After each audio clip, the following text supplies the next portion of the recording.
안녕하세요. 저는 숭실대학교 화학과에 재학 중인 윤영준입니다. 이번에 저는 Changes in the Hydrogen Absorption Performance of Zinc MAP74 by Partial Hydrolysis를 발표해 보려고 합니다.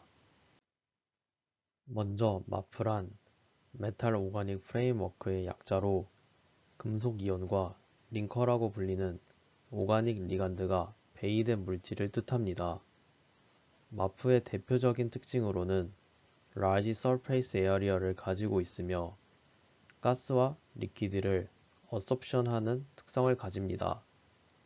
또한 물에 대해 보통의 안정성을 띠고 있습니다. 제가 이번에 실험한 마프는 징크와 DHBDC로 이루어진 징크 마프 74라는 물질입니다. 징크 마프 74는 육각형의 채널과 채널을 따라 밀집하게 배열한 오픈메탈 사이트를 가지고 있습니다. 이러한 특성에 의해 기체 흡착에 유리한 기공 구조를 갖습니다. 하지만 골격이 물에 노출되면 징크 이온에 배위된 리간드 일부가 물 분자로 치환되면서 원래 가지고 있던 구조에 흠이 생기고 원래의 다공성에 변화가 생깁니다. 저는 이번 실험에서 흠이 없는 프리스틴 징크마프 74와 부분 가수분해된 징크마프 74의 다공성 변화를 비교하고자 합니다. 생성된 징크마프 74의 일부를 1시간 동안 물에 담가두어 골격의 부분 가수분해를 유도한 후 여러가지 방법으로 분석하여 기체 흡착을 통한 다공성 변화를 비교하고자 하는 게 실험의 목표입니다. 다음은 징크마프74의 합성 방법입니다. 바위 아래 징크 나이트레이트 테트라하이드레이트와 H4DOBDC를 주어진 양만큼 넣어주고 솔벤트로 DMF, 2프로파놀, D워터를 넣어줍니다. 그 후 105도 오븐에 20시간을 넣어두어 반응을 진행했습니다. 합성이 진행된 징크마프74를 DMF로 3번, 에탄올로 3번 각각 워싱을 진행한 후 만들어진 시료 중 일부를 덜어 각각 물에 5분, 1시간을 넣어준 후 분석을 진행했습니다. 다음은 실험으로 얻어진 시료를 XRD로 분석한 결과입니다.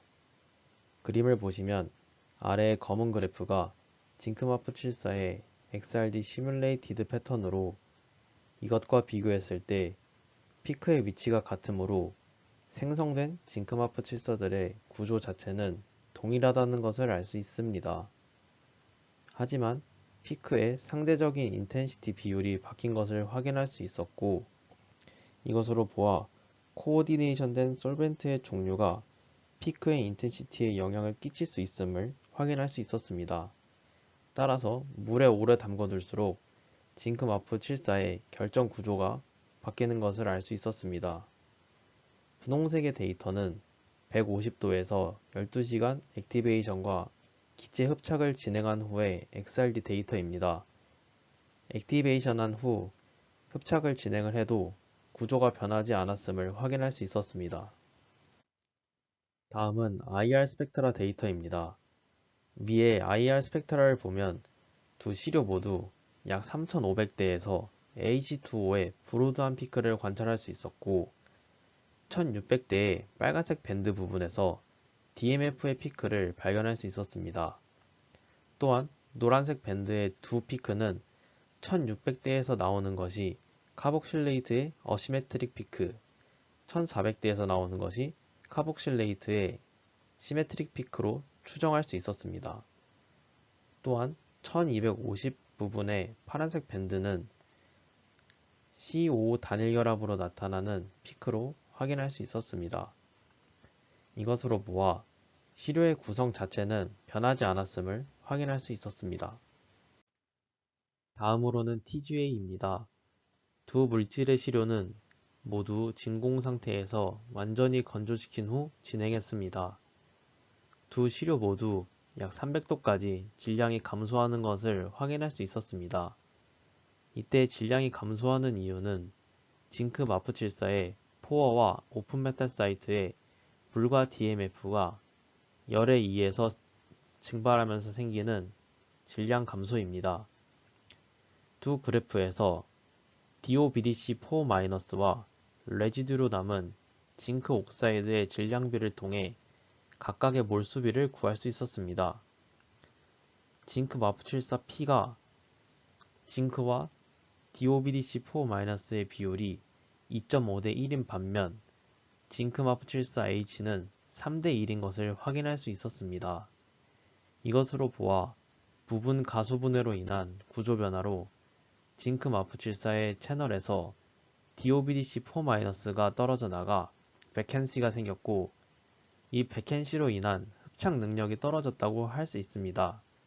따라서 솔벤트의 비율 변화 또한 이러한 이유로 차이가 생겼다고 할 수 있었습니다. 다음은 징크마프74H를 150도에서 12시간 액티베이션 시킨 시료의 TGA입니다. 약 300도까지의 질량 감소는 TGA를 진행하는 중 흡수된 물과 포어의 액티베이션 후에도 남아있던 DMF라는 것을 보여줍니다. 또한 징크마프74P와 징크마프74H와 같이 350도 부근에서 질량이 급격하게 감소합니다. 이것은 앞에서 언급했던 것처럼 징크마프74의 리간드인 DOBDC4-가 분해되면서 생기는 질량 감소로 징크마프74가 약 350도까지 안정하다는 것을 알 수 있었습니다. 다음은 프로톤 NMR 스펙트로스코피 데이터입니다. 두 시료 모두 공통적으로 DMF의 피크가 발견되었습니다. 징크 마프74P의 경우 마프의 비율을 고려했을 때 한 개당 약 0.96개의 DMF가 나온 반면 징크 마프74H는 마프 한 개당 0.0283개의 DMF가 나왔습니다. DMF가 완전히 제거되진 못했지만 물에 담가둠으로써 물과 치환되었거나 아니면 구조의 붕괴로 인해 DMF가 빠져나왔음을 알 수 있었습니다. 다음으로는 질소의 흡착 데이터입니다. 77켈빈에서 질소 흡착 실험을 진행한 결과 징크 마프74P가 징크 마프74H보다 질소 흡착량이 더 높은 것을 확인할 수 있었습니다. 앞선 TGA 실험에서 언급했던 것처럼 부분 가수분해로 인해 구조가 무너져 징크 마프74의 채널에서 DOBDC4-가 떨어져 나가 그곳에 베켄시가 생겼고, 이 베켄시로 인해 흡착 능력이 떨어졌다고 할 수 있습니다. 또한 BET Surface Area, 랭뮤어 Surface Area, Total Pore Volume 모두 징크 마프74H가 낮은 것을 확인할 수 있었습니다. 다음은 수소 흡착 데이터입니다. 앞의 내용과 마찬가지로 징크 마프74H가 기체 흡착 능력이 떨어졌기 때문에 수소 흡착에서도 징크 마프74P보다 낮은 흡착량을 보여주고 있습니다. 아래 나와 있는 표는 두 물질의 최대 흡착량을 나타낸 표입니다. 마지막으로 수소의 흡착 엔탈피입니다.